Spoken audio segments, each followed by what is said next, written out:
नमस्ते दोस्तों, आज सुनिए गोविंद उपाध्याय की लिखी हुई कहानी छितुरिया के बाभन। गोविंद उपाध्याय जी एक प्रसिद्ध हिंदी लेखक हैं।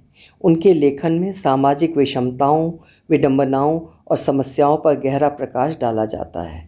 वे अपने पात्रों के मनोगत भावों और मनोवैज्ञानिक उलझनों को बड़ी बारीकी से चित्रित करते हैं। प्रस्तुत है कहानी मेरी जुबानी। मैं हूँ सीमा सिंह। अब का बताएं गुरुजी, जमाने उहे आ गया है। का बड़का और का छोटका नवका पढ़ाई में ऐसा तूफान मचा है कि मान प्रतिष्ठा का लपसी बन गया है। आप ढोते रहिए कांधे पर जनेऊ, और पूना में लड़का आपके धर्म का क्रियाकर्म करके उठा लाएगा कौनो लड़की। अब का करेंगे आप? बोलिए, कोई है जवाब आपके पास? नहीं ना? सच बताएं गुरुजी, हो गई ना सांप छछूंदर वाली गति। ना लीलते बनेगा और ना उगलते बनेगा। वंशलोचन सिंह की भी यह हालत है। बेटा बम्बैया लड़की से ब्याह कर लिया है। अभी तो मुंह छुपाते घूम रहे हैं, मगर कितना दिन? पानी में हगा कभी ना कभी तो उतराता ही है। गुल्ली नाऊ तपेश्वर मिश्रा की दाढ़ी बनाते हुए सारा किस्सा सुना गया। तपेश्वर शीशा में मुंह देखते हुए मूंछों पर ताव देते हुए बोले, रे सरवा, तू बम्बई गया था? खाली बिना सिर पैर की बकचोदी करता रहता है। वंशलोचन बाबू को पता चल गया तो इतना थूरेंगे कि हगना मूतना मुश्किल हो जाएगा। अपने औकात में रहा कर। गुल्ली खो खो करके हंस दिया। आपो न गुरुजी खूब बतियाते हैं। उन्हीं के बड़का भाई रामलोचन सिंह बाबू डुगडुग्गी लेकर पूरे जेवार में बताते घूम रहे हैं। हमारी क्या औकात है कि बड़का लोगन पे अंगुली उठाएं? वो तो आपसे में जूता लात करते हैं। अब कोई आंख नहीं फोड़ लेगा ना? कान में रुई ठूसे नहीं कोई घूम रहा है। तमाशा तो देखबे सुनबे करेगा। रामलोचन सिंह को अपने पीने से ही फुर्सत नहीं थी। दो लड़के ही थे, दोनों बाप के पच्चनों पर ही चल रहे थे। बाप दादा काफ़ी ज़मीन जायदाद छोड़कर गए थे, लेकिन सब राई छाई हो गया था। वंशलोचन के भी दो ही बच्चे थे, एक बेटा और एक बेटी। बेटी बड़ी थी, उसका विवाह दान कर चुके थे। लड़के को दिल्ली से इंजीनियरिंग की पढ़ाई कराए थे। इस समय वो मुंबई में किसी ऑयल कंपनी में नौकरी करता है। अच्छी कमाई है। 30 की उम्र पार कर चुका था। वंशलोचन सिंह तो बेटे के विवाह करने के लिए उतावले थे, साथ में मोटी रकम की भी चाहत थी। यही कारण था कि बाप बेटे में तालमेल नहीं बैठ रहा था। जिसे पिता पसंद करते उसे बेटा मना कर देता, और बेटा उसे तो जो करना था कर लिया। इसमें वंशलोचन भला क्या कर सकते थे? तपेश्वर मिश्रा एक गहरी सांस लिए। सर्वा जमाना ही यही आ गया है। चिड़ई के पांख जमे नहीं कि फुर्र। जो शहर में है उन्हें तो कोई फर्क नहीं पड़ता है, लेकिन जो गांव से जुड़ा है वो जरूर कुछ दिन मुंह छुपाते घूमता है, फिर मामला ठंडा। किसके पास इतना फुर्सत है कि जाने बूझे कि ओकरे बाद क्या हुआ? वैसे भी होना क्या है? शादी ब्याह के बाद बाल बच्चे ना होता है, फिर कोई पूछने तो जाता नहीं है कि शहर में कौन क्या कर रहा है। 2 साल पहले तपेश्वर भी ये सब झेल चुके हैं। उस समय तो यही लगा था कि सुनेश्वर का अपने बच्चों पर कोई नियंत्रण ही नहीं रह गया है। क्या फ़ायदा ऐसी पढ़ाई लिखाई का जिसमें आदमी की कुल मर्यादा ही दांव पर लग जाए? सुनेश्वर तो शहर में मकान दुकान बना लिए हैं। जो 25 साल शहर में रह लिया, उसका गांव में टिकना थोड़ा मुश्किल हो जाता है। आदमी तो टिक भी जाए, लेकिन औरत ही टिकने नहीं देगी। शहर में औरतों को जो आज़ादी है, गांव में कहाँ है? बाजार में खुलेआम ठेला के सामने खड़ा होकर चाट पकौड़ी तो खाने को नहीं मिलेगा। सुनेश्वर तो शुरू से सीधे साधे थे। कोई भी छोटा बड़ा काम भाई से सलाह लिए बिना नहीं करते थे। लेकिन दिल्ली कमाने क्या गए, वहीं के होकर रह गए। जैसे जैसे समय बीतता गया, भाइयों के बीच का बंधन कमज़ोर पड़ता गया। सुनेश्वर वही मकान बनवा लिए। शुरू में बड़े भाई की आर्थिक मदद भी करते थे, परंतु फिर उनका अपना खर्चा ही पूरा नहीं पड़ता था। वो तो तपेश्वर मिश्रा अपने दोनों बेटों की बदौलत ज़िंदगी की नाव किनारे पर लगा दिए। अब तो कोई चिंता ही नहीं है। बड़का दुबई में है और छोटका गुजरात में कमाता है। दोनों अपने परिवार भी साथ ले गए हैं। अब यहाँ बस 3 प्राणी हैं, पति पत्नी और माई। पत्नी ने छोटी बहू को रोकना चाहा था। का दुल्हन, तो सब बाहर ही रहोगे तो यहाँ हम तीनों की देखभाल कौन करेगा? बहू को जवाब देने का मौका ही नहीं दिया तपेश्वर ने। पत्नी को हड़काए, दिमाग में जिंदगी भर गोबरे भरा रहेगा। इतना तो नहीं बुढ़ा गई हो कि 3 परानी के लिए रोटी नहीं पका सकती हो। जाने दो बहू को, अभी उनकी घूमने फिरने की उम्र है। पत्नी का मुंह कई दिनों तक फूला रहा। जब बहू चली गई तो तपेश्वर समझाने लगे, अरे मलिकिन, अब तो गुस्सा थूक दो, कब तक मुझसे नाराज रहोगी? जमाना बदल गया है। तुम्हारा जमाना दूसरा था। रोज रात को माई का पैर चापती थी। दोनों बहुरिया कितना बार तुम्हारा पैर दबाई हैं। बेटा बहू जब मन बना चुके हैं तो तुम्हारी बात मानेंगे क्या? बहुरिया कुछ बोल को बोल देती तो फिर तुम्हारी क्या इज्जत रह जाती?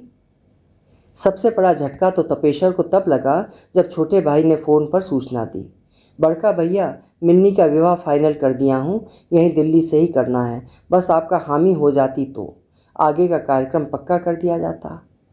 तपेश्वर को बड़ा झटका सा लगा था। कभी छोटी छोटी बात में सलाह लेने वाले सुनेश्वर इतना बड़ा निर्णय ले लिए और भनक तक नहीं लगने दी। बड़ी मुश्किल से खुद को संभाले। अब हम का बोलें? तुम बाप हो, हमसे ज़्यादा तुम्हें चिंता होगी। अच्छा ही लड़का खोजे होगे, अब हमसे का पूछना है? मन बना लिए हो तो कर डालो। हमको दिन बता देना, तुम्हारी भौजाई और माई के संग आशीर्वाद देने आ जाऊंगा। सुरेश्वर थोड़ा हिचकिचाए। बड़का भैया, अब आपको कैसे बताएं कि लड़का दूसरी जाति का है? भाई की बात सुनकर तपेश्वर को सांप सूंघ गया। बड़े समझदार बनते थे, लेकिन यहाँ समझदारी का क्या काम? क्या बोलें? भाई को कुछ समझ ही नहीं आ रहा था। अभी तक जो कहानी किस्सा की तरह सुनकर मजा लेते थे, अब उनके ही सिर पर पड़ गया था। बड़ी मुश्किल से स्वयं को संभाले। कहा सुने सर, इसीलिए लड़की को पढ़ा रहे थे? कहा बाभनों के लड़के मर गए थे? सच तो यह है कि तुम औरत के पल्लू में बंधे हुए हो। वो बड़का एडवांस बन गई है। जो बोल रहे हो उसके बारे में कुछ सोचा भी है? जैसे गांव जेवार में लोगों को पता चलेगा, बड़ी थूका फजीहत होगी। कहीं मुंह दिखाने के लायक नहीं रहेंगे। बेटी को समझाओ, देश समाज की रीति नीति बताओ। पढ़ी लिखी है, समझ जाएगी। यहाँ आओ, 2-3 लड़के हैं हमारी नज़र में। वो इंजीनियरिंग की पढ़ाई किए हैं, शहर में नौकरी कर रहे हैं, खानदानी लोग हैं। ऊपर वाले की इच्छा हुई तो बात बन जाएगी। अब सुनेसर क्या बताएं? भाई साहब को खुद ही समझना चाहिए। खुलकर तो बता दिए कि आपका आशीर्वाद चाहिए। एक सामाजिक लोकाचार है, नहीं तो चुपचाप कर लेते शादी। उन्हें पता ही नहीं चलता कौन सा आर्थिक मदद मिलना है। अब दिमाग में ये बात आ रही है कि उन्हें बेकार ही बता दिए। आखिरी समय फ़ोन करना चाहिए था और ये भी बताने की क्या ज़रूरत थी कि लड़का दूसरी जाति का है।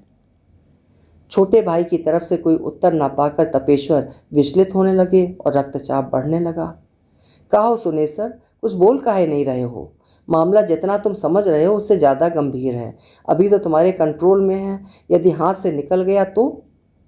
तपेश्वर मिश्रा अपनी बात को अधूरा ही छोड़ दिए। पास ही खड़ी पत्नी दोनों भाइयों का वार्तालाप सुन रही थी। इतना तो समझ गई थी कि मिनिया के विवाह की बात हो रही है, सो लव मैरिज करने जा रही है। उसका मुंह आश्चर्य से खुल गया था। वो साड़ी का पल्लू मुंह पर रखते हुए बुदबुदाई, ए दादा, ये कौन सा खेला है भाई? मुंह पर करिखा पुतवाने के लिए इतना पढ़ाया लिखाया था? पत्नी की आवाज़ तपेश्वर के कानों तक पहुंची तो उन्होंने घूर कर देखा। वो थोड़ा सकपकाई और भुनभुनाती हुई जाने का उपक्रम किया। सुनेश्वर गला खकारते हुए जवाब देने के लिए शब्द बटोरने लगे।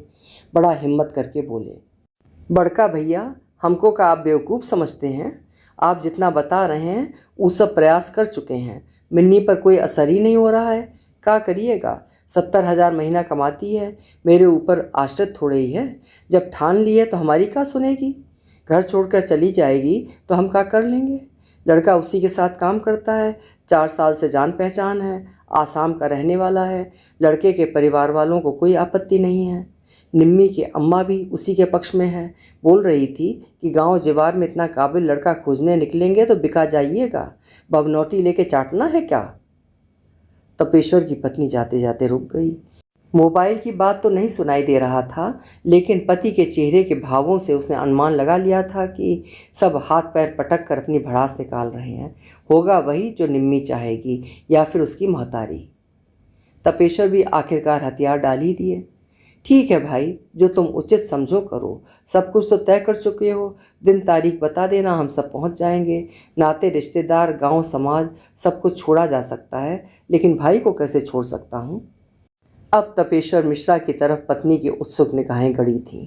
हालांकि उनकी बात से वो काफ़ी कुछ तो समझ चुकी थी, परंतु पति के मुख से पूरा किस्सा सुनना चाहती थी। मन में जो छोटा मोटा असमंजस था वो भी साफ हो जाता। तपेश्वर को भी अपने मन की भड़ास निकालनी थी। वो बिना किसी लाग लपेट पूरा किस्सा सुना दिए। फिर क्या था, पत्नी का मुंह अनार हो गया, फुर्र फुर्र चिंगारी उगलने लगी।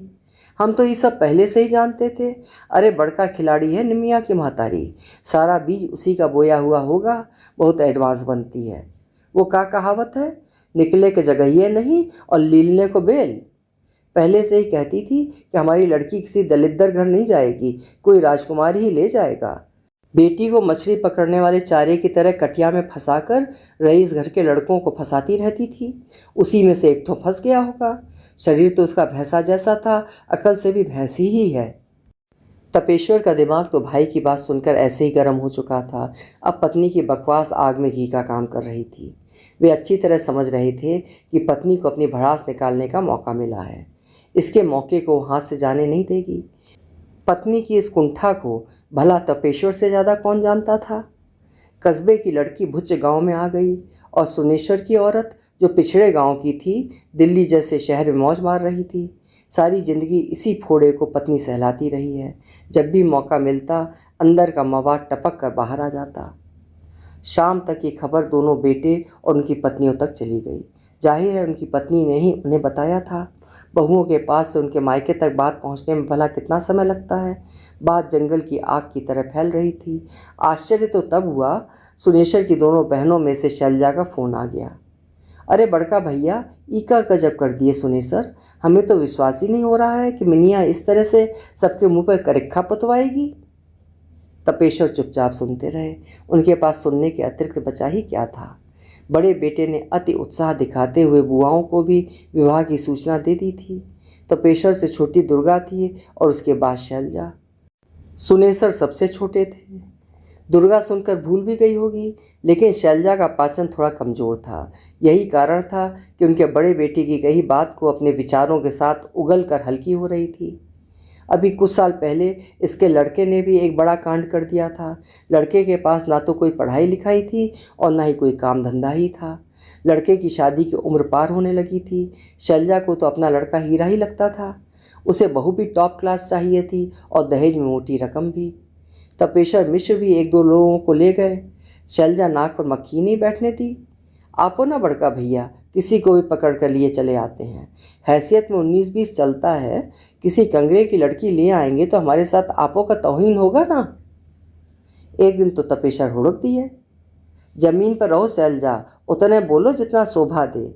जैसा तुम्हारा लड़का है उस हिसाब तो कवनो बड़का धन्ना सेठ तो आएगा नहीं तुम्हारे द्वार पर। जो आ रहे हैं वो उसी मजबूरी से तुम्हारे दरवाजे पर हाथ जोड़कर खड़े हो जाते हैं कि दहेज देने के लिए मोटा पैसा नहीं है उनके पास।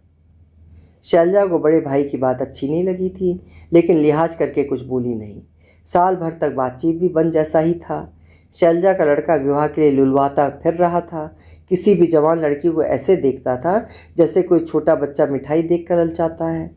मोहल्ले वालों के लिए वो एक नंबर का लफंगा था और शैलजा पुत्र मोह में अंधी हो गई थी। उसके लड़के को भी लगने लगा था कि महतारी बाप के भरोसे तो बुढ़ा जाएगा, अब अपने विवाह के लिए उसे ही कुछ करना पड़ेगा। लड़का सुंदर था, खाते पीते घर का था। उसे तो एक भरी पूरी स्त्री चाहिए थी। जल्द ही उसे ऐसी लड़की मिल गई। माँ बेटी थीं, दोनों लोगों के घरों में काम करके पेट पाल रही थीं। लड़की जवान थी और देखने में भी ठीक ही थी। लड़की के लिए भी ऐसा घर परिवार दुर्लभ था और शैलजा का बेटा तो उसे देखने के बाद ही सोचने समझने की क्षमता ही खो चुका था। मंदिर जाकर दोनों ने एक दूसरे के गले में जयमाल डाला और 7 जन्मों तक साथ रहने की कसम खाई। लड़का तो यही चाहता था कि कुछ दिन वैवाहिक जीवन का आनंद लिया जाए, फिर समाज के छाती ठोक कर अपने प्यार का इजहार करेगा। लेकिन लड़की समझदार थी। वो किसी तरह का खतरा मोल नहीं लेना चाहती थी। वो चाहती थी कि नया जीवन शुरू करने से पहले अपने पति के माता पिता से आशीर्वाद ले लिया जाए। जैसा कि अधिकांश फिल्मों में होता है, थोड़े ड्रामे के बाद माता पिता मान ही जाते हैं। फिल्म तो फिल्म है, हकीकत जैसा होने से रहा। शैलजा तो सदमे में आ गई। लड़की के सामने गश खाकर गिर गई। लड़की भी घबरा गई। ऐसे सीन की कल्पना नहीं रही होगी। शैलजा के पति ने समझदारी से काम लिया। वे देखते ही समझ गए कि उनके कम अक्ल बेटे ने बेवकूफ़ी वाला कारनामा कर दिया है। लड़की को समझा बुझाकर घर भेज दिया और पत्नी को लेकर नर्सिंग होम भागे। तपेश्वर मिश्रा को बहन की बीमारी का पता चला तो वो भी नर्सिंग होम पहुँचे। शैलजा होश में आ चुकी थी। उनको देखते ही हाथ जोड़कर गिड़गिड़ाने लगी थी। बड़का भैया, हम लोग तो कहीं मुंह दिखाने लायक नहीं रह गए हैं। इस लड़के ने हमको कहीं का नहीं छोड़ा। हमारा तो दिमागे पंचर है। आप कुछ सोचिए कि इस संकट से कैसे निकला जाए। तपेश्वर की इच्छा हुई कि बोल दें, अब क्या करना है, बहुरिया को घर ले आओ, बहू भात का भोज दो। लेकिन बहन की हालत देखते हुए स्वीकृति में सिर हिला दिए। गरीबी और पेट की मजबूरी आदमी से क्या कुछ नहीं करा देती। माँ बेटी को समझाना पड़ा, थोड़ा लालच और थोड़ी धमकी। लड़का तो पक्का लफंगा है, ये तो तुम माँ बेटी को बताने की ज़रूरत नहीं है। उसके घर वाले तो तुम्हें रखेंगे नहीं। लड़के की माँ का व्यवहार तो देख ही चुकी हो। लड़का भी ये सब मौज मजाक के लिए किया है, ज़्यादा दिन तुम्हारे पास नहीं टिकेगा। अब ये तुम दोनों को समझना चाहिए था। लेकिन तुम लोगों को क्या बोलें जब मेरा ही सिक्का खोटा है। ये कुछ पैसा दे रहा हूँ, रख लो और उस गधे को भूल जाओ। अगर बात समझ में आ रही है तो ठीक है, नहीं तो कोई दूसरा रास्ता खोजा जाए। 100 की 2 गड्डी झोले से निकाल कर तपेश्वर ने लड़की के सामने रख दिया। लाए तो 50,000 थे। सोचे थे कि थोड़ा मोल भाव करेगी तो इसे भी दे देंगे। माँ बेटी हाथ जोड़े उनकी बात सुनती रही थी। पैसा देखकर बुढ़िया की आंखें चमकी थीं। उसके लिए बहुत बड़ी रकम थी। लेकिन लड़की की आंखों के कोर गीले थे और चेहरे पर स्वप्न टूटने की पीड़ा भी थी। तपेश्वर मिश्रा कोई गुंडे बदमाश तो थे नहीं। उन्हें भी एक क्षण लगा था कि कुछ गलत हो रहा है। माँ कांपते हाथों से पैसे अपने आंचल में रखने लगी। वो स्वयं को रोक नहीं पाए और बचे हुए 30,000 भी उसके आंचल में डालते हुए बोले, इसे भी रख लें और बेटी का किसी मेहनती लड़के के साथ विवाह कर दें जो इसे सम्मान के साथ 2 रोटी खिला सके। इसके पहले कि शैलजा का बेटा कोई और गुल खिलाता उसकी शादी कर दी गई। तपेश्वर इस घटना को याद नहीं करना चाहते हैं। उस लड़की का चेहरा उन्हें काफ़ी दिनों तक बेचैन किए रहता था। शैलजा के व्यवहार से अचानक फिर उसका चेहरा कौंध गया था। सुनेश्वर एक पिता थे। हर पिता की इच्छा होती है कि वो अपनी बेटी का हाथ पीला करे और अपनी सामाजिक जिम्मेदारी से मुक्त हो सके। मिन्नी के बाद एक बेटा था जो अभी वो पढ़ाई कर रहा था। वो दूर शहर में रहते थे। भाई को बताने की क्या ज़रूरत थी कि लड़की अपने पसंद के लड़के से शादी कर रही है। दोनों भतीजों की शादी में गए और सम्मिलित होकर लौट आए। दोबारा भतीजों के ससुराल वालों से कभी किसी पारिवारिक उत्सव में मिले भी या नहीं उन्हें याद नहीं। लेकिन सुनेश्वर भावुकता में गलती तो कर ही गए थे। इसका परिणाम ये हुआ कि तरह तरह की बातें सुनने को मिलने लगी थी। शैलजा तो साफ मना कर दी, भाई हमें तो समाज में रहना है, अब सुनेश्वर से कोई रिश्ता नहीं रखना है। दुर्गा तो बस इतना ही बोली। शैलजा का तो स्वभाव ही ऐसा है, बिना दिमाग की औरत है। विवाह में अभी समय है, देखना सबसे आगे वही होगी। अरे हमें क्या करना है, रिश्तेदार हैं, जाएंगे और विवाह का आनंद लेंगे, मौज मजा करेंगे, फिर सबको राम राम और वापस अपने धाम। माई के कान में सारी खबर थोड़ी देरी से पहुंचा। जब तपेश्वर की पत्नी ने उन्हें सारा किस्सा सुनाया तो हंसते हुए सिर हिलाई। क्या करोगी बहुरिया, ये सब नए ज़माने की बहार है। मिनिया भी नवका ज़माने की लड़की है, का उसे सुनेसर रोक लेंगे? कोई नहीं रोक पाएगा। तुम लोग ज़्यादा दिमाग मत लगाओ। वो कहावत सुनी हो कि नहीं, हर घर देखा इक्के लेखा। पहले तो लोग समाज से छांट दिए जाते थे, अब कुछ लोग ऐसे बताते हैं कि उनकी औलाद ने कोई बड़का काम कर दिया है। कुछ लोग इस विषय को ढांप तोप कर रखते हैं। वह है कि दूसरे ने किया तो छी छी और अपना किया तो गड़ाप।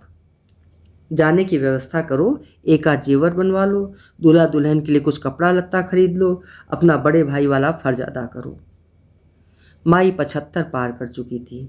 उनके दिमाग के आगे तो कंप्यूटर भी फेल था। वो शादी में गई थी, पोती की शादी थी, खूब गाना गाई, शादी का पूरा आनंद लिया। शैलजा भी डीजे पर कूद कूद कर नाची। शहरुआ शादी में ही तो मज़ा है, गांव वाली शादी में तो सिर पर पल्लू ही संभालते रह जाओ, नाचोगे क्या कदुआ। ज़्यादातर सुनेश्वर के साथी संघाती ही थे, घराती और बराती तो बस थोड़े ही थोड़े थे। सारा इंतजाम टॉप क्लास का था। ज़्यादा पैसा तो मिन्नी नहीं दिया था, जो घटा बढ़ा था उसे सुनेश्वर ने पूरा कर दिया। पैसा पानी की तरह बह रहा था। 50 लाख से ऊपर ही खर्चा हो गया था। बाराती सब हवाई जहाज़ से आए थे, निम्मी भी उन्हीं के साथ चली गई थी। जाना कहाँ था, कुछ दिनों बाद दोनों को दिल्ली में ही रहना था। हाँ, तपेश्वर के दोनों लड़के जरूर इस विवाह में नहीं सम्मिलित हुए। उन्होंने साफ मना कर दिया, आपके भाई हैं, आप जाइए, उन्हें ढाकिए तोपिए, हमारे ऊपर उनका कोई एहसान नहीं है, हम नहीं जाएंगे। हमारी नज़र में जो गलत है सो गलत है। अब तपेश्वर क्या बोलते, लड़के उनके अधिकार क्षेत्र से बाहर थे। जैसे मिन्नी के आगे सुनेश्वर विवश थे, वैसे भी तपेश्वर सब समझते हैं। मिन्नी इंजीनियर बन गई थी, उनके लड़के तो डिप्लोमा भी नहीं कर पाए थे, पढ़ने में कभी उनका मन ही नहीं लगा। जाहिर है मिन्नी का स्तर उनसे ऊंचा हो गया था। विवाह का विरोध इसी कुंठा के कारण था। शादी के बाद रुकने का कोई मतलब नहीं बनता था। दूसरे ही दिन लोग अपनी सुविधा अनुसार खिसकने लगे। शैलजा और दुर्गा का परिवार दिल्ली घूमना चाहता था, इसलिए 2 दिन के लिए और रुक गया। माई, तपेश्वर और उनकी पत्नी को सुनेश्वर स्टेशन तक छोड़ने आए। दिल्ली से गाड़ी छूटी तो तपेश्वर को लगा कि उनके सिर से कोई बड़ा बोझ उतर गया है। पिछले कुछ दिन काफ़ी तनाव में गुजरे थे। अब एक ही डर था कि माई पूरे गांव में विवाह के बारे में न गाती फिरे, उसे समझाना होगा। माई बगल में बैठी ऊँघ रही थी। वे अपना मुंह उनके कान के पास ले जाकर बोले, माई, कोई पूछेगा कि लड़के वाले कहाँ के हैं तो क्या बताओगी? माई मुस्कुराई, पूछेंगे, ये कौन बात हुई? इतना दिन बाद तुम्हारे दिमाग में ये सवाल आया है? यहाँ आने से पहले पता नहीं कितना लोग पूछ चुके होंगे। तुमसे पूछने की हिम्मत भले ही ना कर पाएं, हमसे तो पूछबे करेंगे। ए मतवा, नतनिया के ससुराल वाले कहाँ के हैं? तपेश्वर मिश्रा का मुंह लटक गया। तो तुमने क्या बताया? माई हंसने लगी, बताते क्या, तुम ही लोग छी छी थू थू लगाए हुए थे, बोल दिए कि छितुरिया के बाभन हैं, दिल्ली में ही बस गए हैं। माई अभी भी हंस रही थी, तपेश्वर भी हंसने लगे। उनको हंसता देखकर सामने ऊँघ रही पत्नी चौकन्नी होकर सवालिया निगाहों से उन्हें देखने लगी। अभी आप सुन रहे थे गोविंद उपाध्याय जी की लिखी हुई एक बेहद उम्दा कहानी, छितुरिया के बाभन। कहानी अगर आपको पसंद आई है तो लाइक ज़रूर करिएगा और चैनल को भी सब्सक्राइब करिएगा। कल फिर मिलेंगे। आपका समय शुभ हो।